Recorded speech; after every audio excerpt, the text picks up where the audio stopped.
Hello students. आज हम लोग स्टार्ट करने वाले हैं मेटामर्स।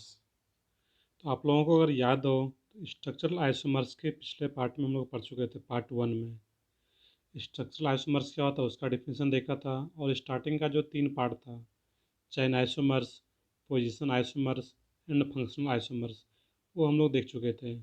जो लोग पार्ट 1 नहीं देखे हैं, इस वीडियो के लिंक डिस्क्रिप्शन में मैं लिंक दे दूँगा, वहाँ पे आप जाके देख सकते हैं। तो पहले उस वीडियो को देख लें तो फिर ये और भी अच्छे से समझ में आ पाएगा। चलिए हम लोग वीडियो स्टार्ट करते हैं। मेटामर्स क्या होता है? तो वीडियो स्टार्ट करने से पहले जो लोग इस चैनल पे न्यू हैं, चैनल को सब्सक्राइब कर दें और वीडियो को लाइक कर दें। चलिए हम लोग स्टार्ट करते हैं मेटामर्स। तो मेटामर्स में सबसे पहले हम लोग डिफिनेशन की बात करें कि मेटामर्स होता क्या है। तो compound having same nature of functional group. Functional group का नेचर क्या हो, उसमें सेम होना चाहिए, but different nature of different length of alkyl और aryl groups along the polyvalent functional group। ये इंपॉर्टेंट पॉइंट है यहाँ पे। along the polyvalent functional group are known as metamers। तो polyvalent functional group जो रहेगा, दैट मीन्स polyvalent एटम जो रहता है वो कौन कौन सा रहेगा? Oxygen, nitrogen, sulphur. ये आपका पोलीवैलेंट एटम रहता है। इसके अलोंग ही कार्बन चेन डिफर करे, अल्काइल और एराइल पार्ट का और डिफरेंट हो। ऑक्सीजन के अलोंग हो सकता है, नाइट्रोजन के अलोंग, या फिर सल्फर के अलोंग। और हम लोग आइसोमर पढ़ रहे हैं, दैट मीन्स मोलिकुलर फार्मूला तो सेम रहना ही रहना है। चलो हम लोग एग्जाम्पल से स्टार्ट करते हैं। बट मेटामर्स में ये तीनों इंपॉर्टेंट पॉइंट है, इसको आप लोग याद रख लेंगे। ऑक्सीजन, नाइट्रोजन, सल्फर, इस तीन के अलोंग कार्बन चेन डिफर होगा। अब यहाँ पे देखना है, इस केस में यहाँ पे है कि पॉलीवैलेंट एटम। तो सबसे पहले हम लोग ऑक्सीजन से स्टार्ट करते हैं, फर्स्ट एग्जांपल। तो CH3 CH2O CH2 CH3, ये कौन सा ग्रुप है बच्चों? Ether. CH3 CH2O CH2 CH3 di ethyl ether, या फिर इसका आईयूपीएसी नेम क्या रहता है? Ethoxy ethane. सिमिलरली ये भी क्या है? ईथर है। मिथाइल नॉर्मल प्रोपाइल ईथर, या इसका आईयूपीएसी नेम क्या हो जाता है? यहाँ पे है 1 2 3 1 मिथॉक्सी प्रोपेन। तो ये इसका नेम आ जाता है इस केस में। वो तो नेम की बात आ रहा था, यहाँ पे देखना है इस केस में यहाँ पे रिलेशन क्या रहेगा। तो सबसे पहले मोलिकुलर फार्मूला दोनों का सेम है, आप चेक कर सकते हैं। आगे चेक करना है कि यहाँ पे जो ऑक्सीजन है, इस ऑक्सीजन के अलोंग कार्बन चेन का लेंथ जो है, आप लेफ्ट साइड देखें या राइट साइड, किसी एक साइड देख लें वहाँ पे। तो यहाँ पे लेफ्ट साइड में 2 कार्बन आ रहा है इस ऑक्सीजन के, और इस ऑक्सीजन के अलोंग यहाँ पे एक ही कार्बन आ रहा है इस केस में यहाँ पे। तो यहाँ पे 2 कार्बन और यहाँ पे 1 कार्बन, तो कार्बन चेन का लेंथ क्या हो रहा है? डिफर हो रहा है। या फिर राइट साइड से भी देख सकते हैं, यहाँ पे राइट साइड में 2 कार्बन और यहाँ पे राइट साइड में 3 कार्बन आ रहा है। तो कार्बन का जो लेंथ है वो ऑक्सीजन के अलोंग डिफर कर रहा है। दैट मीन्स इस दोनों में जो रिलेशन रहेगा वो क्या रहेगा? यहाँ पे मेटामर्स। ये रिलेशन क्या आ रहा है यहाँ पे? मेटामर्स का। या फिर ऑक्सीजन की जगह पे सल्फर हो सकता है, थायो ईथर, इस टाइप से हो सकता था। CH3 CH2S CH2 CH3। या फिर क्या कर सकते थे इसमें, यहाँ पे CH3S CH2 CH2 CH3। तो अगर थायो ईथर भी आ रहा है इस केस में, तो इसके बीच भी रिलेशन क्या होगा? मेटामर्स हो जाता है यहाँ पे। चलिए हम नेक्स्ट एग्जांपल स्टार्ट करते हैं यहाँ पे। तो नेक्स्ट टाइप का जो एग्जांपल रहेगा इस केस में यहाँ पे है ईस्टर का। तो ईस्टर में आप लोग देखेंगे यहाँ पे, तो ये जो ऑक्सीजन आ रहा है इस केस में, इस ऑक्सीजन के अलोंग चेक करना है। तो इस ऑक्सीजन के अलोंग इधर 2 कार्बन और इधर भी 2 कार्बन। अब यहाँ पे इस ऑक्सीजन के अलोंग इधर एक ही कार्बन आ रहा है, और इधर क्या? इधर 2 कार्बन, इधर 2 कार्बन। यहाँ पे 1 कार्बन, और इस साइड क्या आ रहा है? यहाँ पे है 3 कार्बन। यहाँ पे अगर देखें इस केस में, यहाँ पे इस साइड लेफ्ट साइड में 3 कार्बन और राइट साइड में एक ही कार्बन आ रहा है। यहाँ पे ऑक्सीजन के अलोंग देखना था। तो क्लियरली देखेंगे तीनों डायग्राम, तीनों स्ट्रक्चर में इस साइड 2 और इस साइड 2, यहाँ पे लेफ्ट साइड राइट साइड दोनों साइड 2 2 आ रहा है इस केस में। यहाँ पे है, यहाँ पे लेफ्ट साइड में 1 और राइट साइड में 3, यहाँ पे लेफ्ट साइड में ही 3 और यहाँ पे राइट साइड में 1 ऑक्सीजन के अलोंग। दैट मीन्स तीनों एक दूसरे का क्या रहेगा? मेटामर्स। तो यहाँ पे भी ऑक्सीजन के अलोंग भी डिफर कर रहा है। दैट मीन्स ईथर भी मेटामर्स शो कर पाएगा और ईस्टर भी मेटामर्स इजली शो कर पाता है।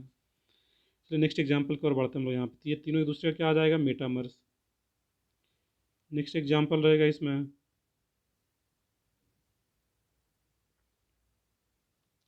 नेक्स्ट एग्जाम्पल की बात करें यहाँ पे हम लोग। अब एक एग्जाम्पल लिया जाए यहाँ पे एमीन। तो जो एमीन में जो प्राइमरी एमीन है, यहाँ पे एक इंपॉर्टेंट पॉइंट देखेंगे आप लोग। जो प्राइमरी एमीन होता है CH3 CH2 NH2, तो प्राइमरी एमीन कभी भी मेटामर्स हो नहीं करता, क्योंकि इस नाइट्रोजन के अलग प्राइमरी एमीन होना है तो ये पार्ट तो फिक्स हो, इधर NH2 ही होना है, तो इस साइड कुछ चेन हम लोग नहीं बढ़ा सकते हैं। दैट मीन्स प्राइमरी एमीन कभी भी मेटामर्स हो नहीं करता है। बट सेकेंडरी एमीन हो या फिर टर्सरी एमीन हो, 2 डिग्री एमीन या फिर 3 डिग्री एमीन, ये दोनों मेटामर्स शो कर पाते हैं। या फिर अमाइड भी हो तो वो भी शो कर पाएगा वहाँ पे। तो इस केस में हम लोग एमीन की बात करते हैं, यहाँ पे है तो 2 डिग्री अमाइन अगर होता वहाँ पे है, तो 2 डिग्री अमाइन कैसे शो करता वहाँ पे है। तो पहले 2 डिग्री अमाइन का एक एग्जाम्पल ले लो। यहाँ पे है CH3 NH CH2 CH2 CH3, एक ये कंपाउंड है। और मैं एक नीचे लिख लेता हूँ, यहाँ पे है CH3 CH2 NH CH2 और CH3। तो यहाँ पे देखेंगे कि इस नाइट्रोजन के अलोंग इधर एक ही कार्बन आ रहा है लेफ्ट साइड में, और राइट साइड में 3 कार्बन। यहाँ पे भी NH के अलोंग इधर 2 कार्बन, इधर 3, इधर 2 कार्बन, तो 2 2 कार्बन आ रहा है। तो दोनों का मोलिकुलर फार्मूला सेम है, बट डिग्री सेम आ रहा है। और डिग्री सेम रहते हुए नाइट्रोजन के अलावा दोनों साइड कार्बन चेन का जो लेंथ है वो अलग अलग आ रहा है। दैट मीन्स दोनों कंपाउंड में रिलेशन क्या रहेगा, मेटामर्स का। ये एक इंपॉर्टेंट पॉइंट, इसको याद रखना था। या फिर क्या हो इस केस में 3 डिग्री अमीन आ जाए। एक इस एग्जाम्पल की बात करें, यहाँ पे है तो ये क्या रहता, 3 डिग्री अमीन, और ये क्या था, 3 डिग्री अमीन। तो डिग्री सेम है इस केस में। तो डिग्री सेम है तो फिर डिफर क्या कर रहा है यहाँ पे, इस नाइट्रोजन के अलोंग इधर इधर 2 कार्बन, इधर भी 2 कार्बन। इस नाइट्रोजन के अलोंग इधर एक ही कार्बन, इधर 3 कार्बन आ गया। तो कार्बन लेंथ का जो चेन है वो, कार्बन चेन का जो लेंथ है वो डिफर कर रहा है यहाँ पे। दैट मीन्स रिलेशन क्या आ जाएगा यहाँ पे, मेटामर्स। और वो भी किसके अलोंग डिफर कर रहा है, नाइट्रोजन के अलोंग। तो नाइट्रोजन ऑक्सीजन सल्फर के अलोंग कार्बन चेन डिफर करे, दैट मीन्स वो क्या रहेगा, मेटामर्स। ये इंपॉर्टेंट पॉइंट। बट डिग्री क्या हो यहाँ पे, चेंज ना हो। डिग्री चेंज हो गया तो फिर वो फंक्शनल आइसोमर्स हो जाएगा, जो कि मैंने प्रीवियस लेक्चर पार्ट 1 में पढ़ रखा है। चलिए नेक्स्ट एग्जाम्पल पे आता हम लोग यहाँ पे। तो नेक्स्ट एक इंपॉर्टेंट पॉइंट यहाँ पे ये रहा था इस केस में कि CH3 C डबल बॉन्ड हो इसमें और इसमें यहाँ पे। तो यहाँ पे C डबल बॉन्ड O के अलोंग कार्बन चेन डिफर कर रहा है इस केस में, यहाँ पे है। बट ये कार्बन जो आ रहा है यहाँ पे है, तो ये क्या आ जाएगा इस केस में, पोजीशन आइसोमर्स आ जाता है इस केस में। ये मेटामर्स ना होकर क्या रहेगा इस केस में, यहाँ पे पोजीशन आइसोमर्स हो जाएगा यहाँ पे, नॉट मेटामर्स। क्योंकि इसका नाम आप लोग लिखेंगे तो ये क्या रहेगा यहाँ पे, पेंटेन 2 ऑन। इसका नेम क्या रहेगा फर्स्ट वाले का, पेंटेन 2 ऑन। और सेकेंड वाले का क्या नेम रहेगा, पेंटेन 3 ऑन। तो जो कीटोन ग्रुप है उसका पोजीशन चेंज हो रहा है। दैट मीन्स ये क्या रहेगा यहाँ पे, पोजीशन आइसोमर्स। इसको आप लोग याद रखेंगे। नेक्स्ट एग्जाम्पल की तरफ बढ़ते हैं हम लोग। नेक्स्ट एग्जाम्पल है यहाँ पे बेंजीनिंग आ रहा है, ईस्टर का केस है बेसिकली यहाँ पे ऑक्सीजन। तो सब कुछ सेम है दोनों एग्जाम्पल में, बट देखेंगे यहाँ पे इस ऑक्सीजन के अलोंग यहाँ पे जो इथाइल का पोजीशन है यहाँ पे बेंजीनिंग में, वो क्या आ गया वहाँ पे, पहला पोजीशन पे आ रहा है, फोर्थ पोजीशन पे है। और इस ऑक्सीजन के अलोंग यहाँ पे जो इथाइल का पोजीशन है वो थर्ड पोजीशन पे, मीटा पोजीशन पे है। तो ऑक्सीजन के अलावा अगर पोजीशन भी चेंज हो रहा है इथाइल ग्रुप का या मिथाइल ग्रुप का, वो भी एक दूसरे का मेटामर्स रहता है। ये काफ़ी इंपॉर्टेंट एग्जांपल है यहाँ पे कि ऑक्सीजन के अलावा अगर यहाँ पे इथाइल बेंजीन के रिस्पेक्ट में इथाइल या मिथाइल ग्रुप का पोजीशन चेंज हो रहा है, तो वो भी एक दूसरे का क्या रहेगा, मेटामर्स। इसको आप लोग याद रखेंगे। बाकी एक पार्ट और जो रहता है टॉटोमर्स, तो उसको हम लोग बाद में पढ़ेंगे, क्योंकि वो उसके लिए एसिडिक स्ट्रेंथ और बेसिक स्ट्रेंथ पढ़ना जरूरी है, तो हम लोग बाद में देखेंगे टॉटोमर्स। नेक्स्ट यहाँ पे जो सबसे इम्पोर्टेंट पॉइंट है, जो सबसे ज़्यादा क्वेश्चन पूछे जाते हैं यहाँ से, वो क्या रहेगा आप लोगों का, calculation of total number of structural isomers. अब स्ट्रक्चरल आइसोमर्स में चेन आइसोमर्स आ रहा था, पोजीशन, फंक्शनल, मेटामर्स और टॉटोमर्स। तो यहाँ पे टॉटोमर्स मेनली कंक्लूड नहीं लिया जाएगा इस केस में। यहाँ पे तो मेनली 4 यहाँ पे हम लोग कंसिडर करेंगे। That means structural isomers count करना है। तो बेसिकली यहाँ से न्यूमेरिकल कई सारा पूछा जाता है न्यूमेरिकल, क्योंकि आजकल जेई मेंस में भी न्यूमेरिकल टाइप के क्वेश्चन पूछे जाने लगे हैं। दैट मीन्स एडवांस में तो ये क्वेश्चन इस टाइप के आते रहे हैं, number of calculation of total number of structural isomers.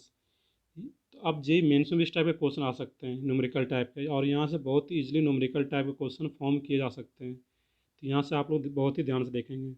करने के हम लोगों को total number of structural isomers निकालना है। अब इस क्वेश्चन को, ऐसे टाइप के क्वेश्चन को करने के लिए सबसे पहले आपको डिग्री ऑफ अनसैचुरेशन पढ़ना पड़ेगा आपको। और डिग्री ऑफ अनसैचुरेशन के लिए मैंने एक सेपरेट वीडियो बना रखा है, और उस सेपरेट वीडियो में आपको सिर्फ डी बताया गया वहाँ पे। तो आप डिटेल में जाके उस वीडियो को पहले देख लें। डिस्क्रिप्शन में मैं लिंक दे दूँगा उसका भी, तो पहले आप उस वीडियो को देखें डिटेल में, उसके बाद आप इस टॉपिक पे आएंगे यहाँ पे, तो फिर काफ़ी अच्छे समझ में आ पाए, क्योंकि यहाँ पे डिग्री ऑफ अनसैचुरेशन डी का बहुत ज़्यादा यूज़ करेंगे हम लोग। तो चलिए हम लोग क्वेश्चन स्टार्ट करते हैं यहाँ पे। तो सबसे पहले यहाँ पे एक C3H8 है, इसमें total number of structural isomers निकालना है। तो देखिए यहीं से काम स्टार्ट हो जाएगा डी का। तो सबसे पहले C3H8, उसका डी क्या हो जाएगा वहाँ पे, डी 0। और डी 0 हो गया, दैट मीन्स यहाँ पे कोई भी रिंग नहीं होगा, कोई भी डबल बॉन्ड नहीं हो सकता, यहाँ पे सिर्फ ओपन चेन अल्केन हो सकता है। तो C3H8 है, तो यहाँ पे अगर हम लोग 3 कार्बन का अगर एक चेन यहाँ पे है, इसका एक आइसोमर बना है, तो सिर्फ यही एक आइसोमर पॉसिबल आ रहा है यहाँ पे, तो इसमें एक ही आइसोमर रहेगा। इसके अलावा कुछ भी आप ट्राई करेंगे, यहाँ पे 2 कार्बन का चेन बना है, एक को यहाँ पे इस टाइप से लिख लिया, तो ये दोनों सेम ही है वहाँ पे, तो इसको फिर नहीं लेना था। तो इसमें एक ही नंबर ऑफ स्ट्रक्चरल आइसोमर बन पाएगा यहाँ पे। सेकंड की बात करें यहाँ पे C4H10, तो C4H10 इसका भी डी निकालेंगे, तो उसका भी डी क्या रहेगा, 0। तो डी निकालने का बेनिफिट क्या हो रहा है यहाँ पे, कि डी जब निकाल लेते हैं तो वहाँ से क्लियरली पता चल पाता है कि ये जो कंपाउंड है इसमें कोई रिंग नहीं बनाना है, कोई डबल बॉन्ड ट्रिपल बॉन्ड नहीं बनाना है, यहाँ पे सिर्फ ओपन चेन अल्केन रहेगा, और ये अल्केन का ही C4H10 ये अल्केन ही है, नॉर्मल ब्यूटेन। अब इसका यहाँ पे 2 डिफरेंट फॉर्म हो सकता है। अब इसका ट्रिक देखना यहाँ पे, इसको ध्यान से देखिएगा। तो सबसे पहले इसके लिए कोई फार्मूला तो ही नहीं, इसके लिए यहाँ पे ट्रिक है यहाँ पे, जो कि ध्यान से देखेंगे आप। तो सबसे पहले जितने कार्बन का मोलिकुलर फार्मूला दिया, उतने कार्बन का एक लॉन्गेस्ट चेन ले लेंगे। 4 कार्बन है, तो 4 कार्बन का एक लॉन्गेस्ट चेन बना लिया हम लोग यहाँ पे है। तो 4 में और कोई पॉसिबिलिटी नहीं है 4 कार्बन में। अब 4 में अगर पॉसिबिलिटी नहीं है तो हम लोग 3 कार्बन का चेन बनाएंगे, और 3 कार्बन का जब चेन बनाएंगे तो एक जो मिथाइल ग्रुप बच जाएगा, एक जो कार्बन बच जाएगा, उसको यहाँ पे बीच में सब्स्टिट्यूएंट लगा देंगे। अब कुछ लोग बोलेंगे कि सर 3 कार्बन का बना के हम लोग यहाँ पे भी लगा सकते हैं सब्स्टिट्यूएंट्स, बिल्कुल लगा सकते हैं, बट देखने को रिपीट तो नहीं कर रहा है यहाँ पे। तो यहाँ पे अगर लगा देते हैं तो ये तो फिर 3 का रह ही नहीं गया, ये क्या हो गया, 4 का हो गया चेन, तो फिर इसको नहीं लेना था यहाँ पे। तो मेनली इस केस में जो total number of structural isomers आता है वो 2 ही रहेगा, एक नॉर्मल ब्यूटेन और एक आइसोब्यूटेन। तो नंबर ऑफ स्ट्रक्चरल आइसोमर्स क्या रहेगा इसमें, 2। नेक्स्ट है यहाँ पे थर्ड एग्जाम्पल C5H12, अल्केन है ये भी, इसका भी डी क्या यहाँ पे, 0। और डी 0 होने का मतलब कोई भी रिंग नहीं होगा, कोई भी डबल बॉन्ड ट्रिपल बॉन्ड नहीं होने वहाँ पे। तो सबसे पहले मैं फिर से बताता हूँ इसका ट्रिक क्या रहता है यहाँ पे ड्रॉ करने का स्ट्रक्चरल आइसोमर्स। सबसे पहले टोटल नंबर ऑफ कार्बन कितना है, 5 कार्बन, तो 5 कार्बन का एक लॉन्गेस्ट चेन पहले ले लेंगे वहाँ पे। 5 कार्बन और कोई पॉसिबिलिटी नहीं है वहाँ पे, तो फिर क्या करेंगे, 4 कार्बन का मेन चेन लेंगे। तो 4 कार्बन के मेन चेन लेंगे, तो एक CH3 को बाहर करना, तो एक CH3 को यहाँ पे लगा दिया गया है। अब क्या करेंगे, यहाँ पे है 4 कार्बन और कोई पॉसिबिलिटी है या नहीं है, तो यहाँ पे जो CH3 था वहाँ पे ना लगा करके मैं अगर यहाँ पे लगा दूँ, तो ये और ये दोनों सेम ही है, 2 मिथाइल ब्यूटेन, ये भी 2 मिथाइल ब्यूटेन, तो फिर इसको नहीं लेना था यहाँ पे। नेक्स्ट है यहाँ पे, तो 4 कार्बन और कोई पॉसिबिलिटी नहीं है, तो हम लोग 3 कार्बन में देखेंगे। जब 3 कार्बन का चेन बनाएंगे, तो हम लोग यहाँ पे अगर मिथाइल ग्रुप ऐड कर देते वो तो फिर 4 का ही होगा, तो उसको नहीं लेना था। तो मेनली हम लोग यहाँ पे 3 का जब लगाए, तो एक CH3 यहाँ पे और एक CH3 यहाँ पे लगा देंगे हम लोग। अब कुछ बच्चे बोलते हैं कि सर यहाँ पे 3 का ही मेन एक ही आ जाएगा यहाँ पे, जो कि यहाँ पे ड्रॉ किया गया है। अब कुछ बच्चे बोलते हैं सर 3 का ही मेन चेन रखिए है, और जो दोनों CH3 उसको इथाइल बना दीजिए। बिल्कुल बना लीजिए आप लोग, बट यहाँ पे जैसे बनाएंगे तो ये जो स्ट्रक्चर इसका जो नेम रहेगा वो 2 मिथाइल ब्यूटेन ही आ गया, बेसिकली यही वाला आ गया, तो फिर इसको नहीं लेना था यहाँ पे। तो इसमें भी जो total number of structural isomers रहेगा वो क्या रहता है इस केस में, यहाँ पे 3। नेक्स्ट है यहाँ पे C6H14। C6H14 की अगर बात करें, जो कि जेई एडवांस में पूछा हुआ क्वेश्चन भी है, यहाँ पे 2007 का आया हुआ क्वेश्चन है जेई एडवांस का। C6H14 में total number of structural isomers कितना आएगा। तो यहाँ पे फिर से मैं रिपीट कर रहा हूँ, इसका ट्रिक क्या है ड्रॉ करने का स्ट्रक्चरल आइसोमर्स। तो जितना कार्बन है यहाँ पे, उतने ही कार्बन का लॉन्गेशन पहले ले लेना था। तो 6 कार्बन का लॉन्गेशन लेते हैं, 1 2 3 4 5 6। 6 कार्बन का एक मेन चेन हो गया। अब 6 कार्बन मेन चेन रखते हुए कोई दूसरा फॉर्म पॉसिबल नहीं है, तो उसको नहीं लेना है। अब क्या करना है, 5 कार्बन का चेन बनाना है यहाँ पे, और 5 कार्बन का जब चेन बनाएंगे यहाँ पे है, तो एक कार्बन को बाहर करना पड़ेगा, एक मिथाइल को बाहर कर दिया मैंने यहाँ पे। अब वो मिथाइल ग्रुप बीच में भी शिफ्ट कर सकते हैं, यहाँ पे भी शिफ्ट कर सकते हैं इस केस में यहाँ पे है, तो वो दूसरा फॉर्म बन जाएगा। अब कुछ लोग अगर सोचो कि ये इधर भी शिफ्ट कर सकते हैं CH3 को, तो नहीं। अब ये जो सेकेंड वाला था ये इससे रिपीट कर जाएगा, तो इसको फिर नहीं लेना था यहाँ पे। नेक्स्ट है यहाँ पे, ये तो थर्ड आ गया। अब फिफ्थ कार्बन को और पॉसिबिलिटी नहीं है यहाँ पे, तो फिर क्या करेंगे, 4 कार्बन पे जाएंगे। तो जब 4 कार्बन पे जा रहे हैं तो 2 कार्बन को बाहर करना पड़ेगा, दोनों मिथाइल ग्रुप को अलग अलग बाहर कर लिया यहाँ पे। अब दोनों मिथाइल ग्रुप को एक ही कार्बन पे रख सकते हैं, बिल्कुल रख सकते हैं, तो इसको यहाँ पे मैंने रख के बताया है। अब कुछ लोग अगर बोलेंगे सर 4 कार्बन का ही रहने दीजिए, लेकिन एक इथाइल बाहर कर दीजिए, जब इथाइल बाहर कर देंगे यहाँ पे है, तो फिर ये थर्ड वाला केस आ जाएगा, तो फिर इसको नहीं लेना था यहाँ पे। 3 कार्बन में अगर देखें यहाँ पे, तो 3 कार्बन का सर मेन चेन बना लीजिए, एक इथाइल लगा दीजिए और एक यहाँ पे एक मिथाइल और एक इथाइल लगा दीजिए। तो जैसे अगर ये करते हैं और ड्रॉ करते हैं, तो ये कौन सा केस आ जाएगा यहाँ पे, तो ये 1 2, तो यही वाला केस आ जाएगा बेसिकली यहाँ पे, तो फिर इसको नहीं लेना था। तो यहाँ पे देखना है कि क्या क्या, जब एक बार ड्रॉ कर लिया तो इसमें देखना कोई छूट तो नहीं रहा और कोई रिपीट तो नहीं हो रहा, तो ये यहाँ पे ध्यान रखना रहा था इस केस में। तो यहाँ पे जो total number of structural isomers आएगा तो 5 ही आ पाता है, 5 के अलावा कोई और नहीं आएगा यहाँ पे। 5 के अलावा भी अगर आ रहा है, आप लोगों का कुछ और सोच पा रहे हैं, तो आप कमेंट बॉक्स में ज़रूर बताइए। बट ये एडवांस का पूछा हुआ क्वेश्चन है और इसमें 5 से ज़्यादा कोई प्रोबेबिलिटी है ही नहीं यहाँ पे। ये क्या रहेगा, 5। नेक्स्ट चलते हम लोग आगे इसमें। तो ये C7H16, ये जे एडवांस में पूछने के बहुत ज़्यादा चांसेस इस टाइप के क्वेश्चन, तो इसको भी आप लोग देखेंगे ज़रूर। तो यहाँ पे चलिए मैं बता देता हूँ, इस केस में भी C7H16 आता है, इसमें total number of structural isomers कितना आएगा। ट्रिक क्या है, मैं फिर से रिपीट कर रहा हूँ। सबसे पहले 7 कार्बन, तो 7 कार्बन का एक लॉन्गेस्ट चेन, फिर एक कार्बन कम कर दिया, तो 6 कार्बन में सारा प्रोबेबिलिटी देख लेना था, 6 कार्बन में किया गया। अब इसी CH3 को इधर शिफ्ट कर सकते थे, यहाँ पे है। अब इधर शिफ्ट करेंगे तो फिर यही केस आ जाएगा, फिर इसको नहीं लेना था। तो 6 कार्बन में यही 2 पॉसिबिलिटी है। 5 कार्बन की बात करते हैं, तो 5 कार्बन का चेन बना है, तो 2 कार्बन को बाहर करना पड़ेगा, तो एक ही कार्बन पे दोनों CH3 को रख लिया यहाँ पे है। फिर क्या करेंगे, दोनों अलग अलग कार्बन पे CH3 को रख लिए है, एडिशन कार्बन पे रख रहे हैं, और यहाँ पे नॉन एडिशन कार्बन पे दोनों CH3 को रख रहे हैं, एक ही नया केस आ गया। 5 कार्बन का चेन ले रहे हैं, बट एक मिथाइल ग्रुप को ना रखे वहाँ पे, एक इथाइल ग्रुप रख दिया जाए वहाँ पे, तो एक ये केस आ जाएगा यहाँ पे है। 5 कार्बन का ही चेन रखना है, अब जो दो CH3 था वो एक ही कार्बन पे दोनों CH3 को लगा दिया गया यहाँ पे है। अब क्या हुआ उस केस में, यहाँ पे है 5 कार्बन में और कोई केस नहीं, तो अब क्या करेंगे 4 कार्बन में। तो 4 कार्बन में सिर्फ एक ही केस बनता है कि दोनों मिथाइल ग्रुप को एक ही कार्बन पे रख लें और एक मिथाइल को अलग रख लिया जाए यहाँ पे। कुछ लोग अगर बोलेंगे सर 4 कार्बन का ही रख लिया जाए, यहाँ पे मिथाइल लगा दीजिए और यहाँ पे एक इथाइल लगा दीजिए। तो ये देखिए बच्चों किससे रिपीट कर जाएगा, यहाँ पे है। इसमें अगर नंबरिंग करेंगे तो ये 1 2 3 4 5, ये 5 कार्बन का मेन चेन हो गया, ये 4 का रहा ही नहीं। और 5 का हो गया, तो ये किससे रिपीट कर जाएगा, यहाँ पे तो ऑलरेडी मैंने ड्रॉ कर रखा है इस केस में, यहाँ पे है ये वाला आ जाएगा यहाँ पे है। तो ये और ये सेम हो जाएगा, तो फिर इसको नहीं लेना था यहाँ पे। तो 4 में सिर्फ एक ही पॉसिबिलिटी थी, total number of structure isomers कितना आ जाएगा यहाँ पे, 9। इसको याद रखना था आप लोगों को, या डायरेक्टली इसको याद भी रख लीजिए, तो अगर एग्जाम में आता है डायरेक्टली टिक कर पाएंगे एग्जाम में।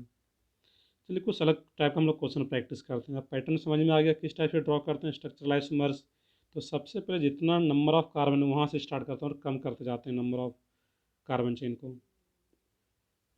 नेक्स्ट है इसमें number of cyclic structure isomer of C4H7Cl। तो फिर यहाँ से डी का रोल आ जाएगा, तो यहाँ पे डी अगर चेक करें तो इस कंपाउंड का जो डी रहता है यहाँ पे वो क्या आ जाएगा, 1। कैसे निकालते हैं मैं डिस्क्रिप्शन में लिंक दे रखा हूँ, वहाँ पे जाके पहले आप देख लें ये कि डी कैसे निकालते हैं, डिग्री ऑफ अनसेचुरेशन, उसका मीनिंग क्या होता है, तो फिर ये चीज़ें और अच्छे से समझ में आ पाएगा। क्योंकि अगर उस वीडियो को नहीं देखें, डी निकालना नहीं आ रहा है, तो ये सारा कुछ पढ़ने का कोई मीनिंग नहीं रह जाएगा यहाँ पे।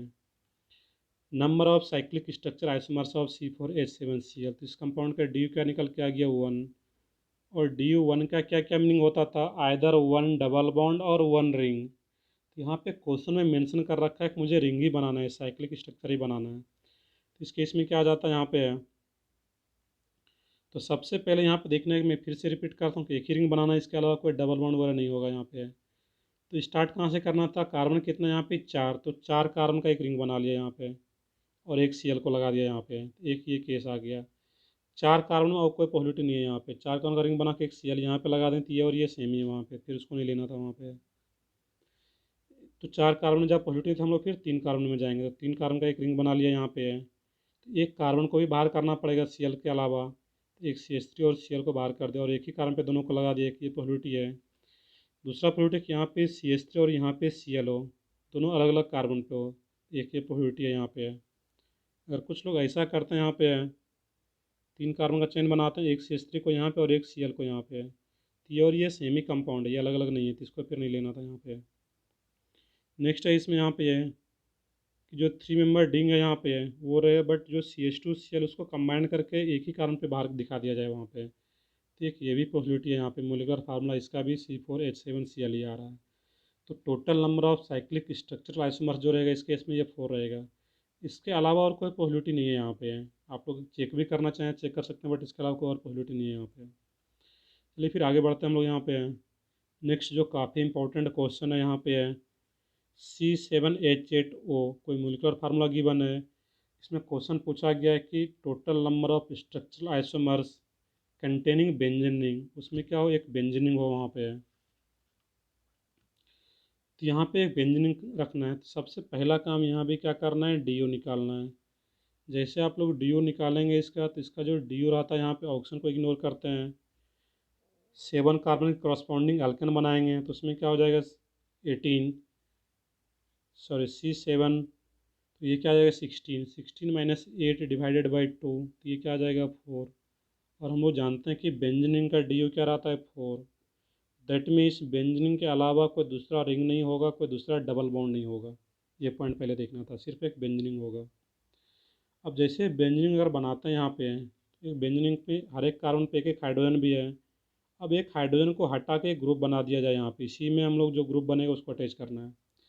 इसका मोलिकुलर फार्मूला क्या आ गया C6H5। अब जो गिवन मोलिकुलर फार्मूला था उसमें से C6H5 को माइनस कर देंगे, तो ये क्या बच जाएगा CH3O। अब CH3O को हम लोग क्या क्या लिख सकते हैं, जो फ्री बॉन्ड मैंने बनाया था वहीं पे OCH लिख सकते हैं केस में यहाँ पे है, या फिर क्या कर सकते हैं CH2OH लिख सकते हैं यहाँ पे, जब एक ही कार्बन पे उसको अटैच करना था तो OCH लिख सकते हैं या फिर CH2OH लिख सकते हैं।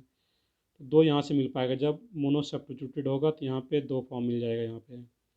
अब क्या करना है कि दो पोजीशन पे अगर सब्स्टिट्यूएंट्स को लगा दिया जाए, इस केस में यहाँ पे इस पोजीशन पे भी हाइड्रोजन को बाहर किया जाए, इस पोजीशन से हाइड्रोजन को बाहर किया जाए, तो इसका मोलिकुलर फार्मूला क्या आ जाएगा C6H4। और C6H4 आ गया तो C7H8 O में से इसको बाहर करना था C6H4, तो ये बच क्या जाएगा इसमें CH4O। अब CH4O को हम लोग दो पार्ट में स्प्लिट कर सकते हैं यहाँ पे, एक को क्या कर सकते हैं हम लोग CH3 रख सकते हैं और एक को OH रख सकते हैं यहाँ पे, जो मीनिंगफुल फंक्शन ग्रुप बन रहा है यहाँ पे, एक मिथाइल और एक अल्कोहल। तो यहाँ पे जो CH3OH है, दो दो पोजीशन मैंने लिया तो दो सब्स्टिट्यूएंट लगाया था, अब इसी को इसी पे प्लेस कर देना था, CH3OH मेटा पे और ये पैरा पे, ये तीनों अलग अलग पोजीशन पे जा सकता है, पोजीशन आइसोमर से एक दूसरे का हो जाएगा। तो 3 तो ये हो जाएगा और 2 यहाँ से हो जाएगा। अब 3 सब्स्टिट्यूएंट्स बनाएंगे तो फिर वहाँ से कोई मीनिंगफुल फंक्शन ग्रुप नहीं बन पाता है वहाँ पे, दैट मीन्स और आगे कोई पॉसिबिलिटी नहीं है यहाँ पे। तो 2 ये आ जाएगा और 3 ये आ जाएगा, यहाँ पे ड्रॉ किया गया है। तो टोटल जो स्ट्रक्चरल आइसोमर्स रहेगा वो क्या आ जाएगा इस केस में यहाँ पे 5। तो ये काफ़ी इंपॉर्टेंट क्वेश्चन था, इसको ध्यान से देखना था आप लोगों को। चलिए आगे बढ़ते हैं हम लोग इसमें। यहाँ पे वीडियो थोड़ा लंबा हो सकता है, बट आप लोग थोड़ा पेशेंस से रखेंगे, ये कोई कॉमेडी वीडियो तो नहीं जो कि 4 मिनट का बन जाए, 5 मिनट में ही इंटरटेन हो जाएं आप लोग। ये थोड़ा सा तो पेशेंस रखना पड़ेगा आप लोगों को, क्योंकि सीखना है अगर आप। चलो नेक्स्ट स्टार्ट करते हैं। इसमें total number of structural isomers of C5H10। C5H10 का DU क्या यहाँ पे है, तो सबसे पहला काम हमेशा DU निकालना रहेगा, तो DU1 आ रहा है। और DU1 का मीनिंग क्या होता है, आइदर वन डबल बॉन्ड और वन रिंग। तो यहाँ पे ऐसा कुछ मेंशन नहीं किया गया अलग से कि रिंग लेना या डबल बॉन्ड नहीं लेना, अगर कुछ मेंशन नहीं किया गया है तो मुझे दोनों लेना होगा वहाँ पे। तो सबसे पहले हम लोग डबल बॉन्ड का केस देख रहे हैं। तो डबल बॉन्ड में मैंने बोला था यहाँ पे 5 कार्बन, तो सबसे पहले 5 कार्बन का मेन चेन लेंगे, डबल बॉन्ड को फर्स्ट पोजीशन पर रख रहे हैं, 5 कार्बन में ही डबल बॉन्ड को सेकंड पोजीशन पर रखेंगे। फिर इधर शिफ्ट करोगे फिर ये रिपीट कर जाएगा वहाँ पे, तो उसको नहीं लेना था। 5 कार्बन में यही 2 पॉजिटिविटी था। फिर 4 कार्बन में जाएंगे, 4 कार्बन में जब जाएंगे हम लोग तो यहाँ पे डबल बॉन्ड को फिक्स कर दिए 4 कार्बन में, एक मिथाइल ग्रुप को बाहर रखते हुए। अब क्या करेंगे, यहाँ पे फिर डबल बॉन्ड को यहाँ पे ले आए और फिर डबल बॉन्ड को यहाँ पे ले आए। अब डबल बॉन्ड को अगर ऊपर ले जाते हैं, कुछ लोग बोलेंगे सर एक ये भी तो कर सकते हैं, बट ये करेंगे आप लोग तो ये और ये रिपीट कर जाएगा यहाँ पे, तो उसको फिर नहीं लेना था यहाँ पे। तो मेनली जो देखना था यहाँ पे, एक ही आ गया, एक ये आ जाएगा और एक ये आ जाएगा। अब 3 में अगर कोशिश करें कि 3 का चेन बना लिया जाए, और यहाँ पे एक डबल बॉन्ड, काफ़ी बच्चे करते भी हैं इस टाइप से, बट बच्चे यहाँ पे देखेंगे आप लोग तो यहाँ पे 5 बॉन्ड बना रहा है कार्बन, जो कि कभी पॉसिबल नहीं है। दैट मीन्स ये फॉर्म पॉसिबल नहीं है। तो डबल बॉन्ड वाले में 5 फॉर्म ही पॉसिबल है इसमें, इसके अलावा और कोई फॉर्म पॉसिबल नहीं है। चलिए हम लोग साइक्लिक स्ट्रक्चर ड्रॉ करते हैं। तो साइक्लिक स्ट्रक्चर का केस अगर देखते हैं हम लोग यहाँ पे है, तो उस केस में यहाँ पे स्टार्ट कहाँ से करना था, फिर मैं रिपीट कर रहा हूँ 5 कार्बन से, तो इसमें एक फॉर्म आ गया। फिर एक कार्बन और कम कर देंगे तो 4 कार्बन देखें, एक CH3 को बाहर कर देना था, तो इसमें भी एक ही पॉजिटिविटी है यहाँ पे। अब क्या करेंगे, 3 कार्बन का रिंग बनाएंगे, और 3 कार्बन का जब रिंग बनाएंगे यहाँ पे तो 2 मिथाइल ग्रुप को बाहर करना पड़ेगा। तो दोनों मिथाइल ग्रुप को एक ही कार्बन पे अटैच कर दिया, या एडिशनल कार्बन पे अटैच कर देंगे यहाँ पे। या फिर जो जनरली छूट जाता है, एक ये भी पॉसिबिलिटी है यहाँ पे कि दोनों मिथाइल ग्रुप को एक मिला के एक इथाइल ग्रुप बना दिए और एक ही कार्बन पे इथाइल ग्रुप को रख लिए, तो एक ये भी आ जाएगा। तो टोटल इसमें भी क्या आ जाएगा यहाँ पे 5। तो ये सेपरेट क्वेश्चन भी पूछा जा सकता है कि सिर्फ डबल बॉन्ड हो तो उसमें कितना बनेगा 5, सिर्फ साइक्लिक स्ट्रक्चर पूछा जाए इसी मोलिकुलर फार्मूला का, वो क्या बन जाएगा 5। तो टोटल कितना हो गया यहाँ पे 10। ये काफ़ी इंपॉर्टेंट क्वेश्चन है जे एडवांस के पॉइंट ऑफ व्यू से, तो इसको याद रखिएगा आप लोग। चलिए हम लोग आगे बढ़ते हैं। इसमें एक क्वेश्चन और है यहाँ पे है C6H12O, और इसमें बोला जा रहा है कि total structural isomers of ketone का ड्रॉ करना है। तो कीटोन तो रखना ही है वहाँ पे, C डबल बॉन्ड एक रखना है, और इस कंपाउंड का DU भी यहाँ पे बताया गया, वो DU क्या रहेगा 1, डिग्री ऑफ अनसेचुरेशन क्या रहेगा 1। और एक कीटोन भी रखना है, तो कीटोन बनाने में ही एक DU चला जाएगा। दैट मीन्स इसके अलावा, कीटोन के अलावा कोई डबल बॉन्ड नहीं होगा इसमें, कोई रिंग नहीं हो पाएगा इसमें यहाँ पे। तो सबसे पहले देखना है कि यहाँ पे C डबल बॉन्ड एक ये कीटोन को फिक्स कर लिया यहाँ पे, और इसको अगर फिक्स कर दिया जाए यहाँ पे C डबल बॉन्ड और CH3 एंड पॉइंट पर लगाएं तो LD ऐड हो जाएगा, उसको फिर नहीं लेना था वहाँ पे। और इस पार्ट में 4 कार्बन आ रहा है, तो 4 कार्बन को इसको फिक्स रखते हुए हम लोग 4 तरीके से अरेंज कर सकते हैं इंक्लूडिंग दिस। एक ये आ जाएगा 4 कार्बन में, एक ये आ जाएगा यहाँ पे CH3 को यहाँ पे लगा दिए, इस CH3 को यहाँ पे लगा सकते हैं, और एक इस टाइप का लगा सकते हैं यहाँ पे। तो ये 4 डिफरेंट फॉर्म आ जाता है यहाँ पे। तो जब 4 कार्बन आ रहा है और इस पार्ट को फिक्स रखना है और 4 कार्बन को अगर अरेंज करना है, तो उसको हम लोग 4 तरीके से अरेंज कर सकते हैं इंक्लूडिंग दिस स्ट्रक्चर। इसको आप लोग याद भी रखेंगे। नेक्स्ट इस C डबल बॉन्डों को शिफ्ट कर दिए बीच में, और शिफ्ट कर दिया यहाँ पे। इसमें एक ये फॉर्म आ जाएगा, और इसका 3 कार्बन आ रहा था, 3 कार्बन का एक आइसो फॉर्म भी रहेगा, इधर से तो कुछ होना नहीं है यहाँ पे। अब इसी को और अगर आप शिफ्ट कर देंगे यहाँ पे, तो ये और ये सेम हो जाएगा, तो इसको फिर नहीं लेना था यहाँ पे। तो इसमें 4 यहाँ से मिल जाएगा और 2 नीचे से मिल जाएगा, तो टोटल क्या आ जाता है इसमें 6।